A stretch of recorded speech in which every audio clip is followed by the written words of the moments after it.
ito ay nangangailangan ng patnubay. Ayusan ang ating bansa, maging sa ganun magkaroon po tayo ng dating Secretary of the Department of Justice, ngayon po ay Ombudsman, Boying Remulla. Nung tinanong siya, kasama buhat noon, ikaw ang pangarap hanggang ngayon. At ikaw ngayon, justisya sa kanyang tinatawag, bahang-bahana hanggang bubong.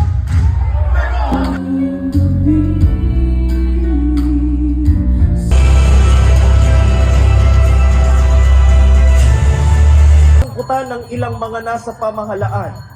Hindi bulag, hindi bingi ang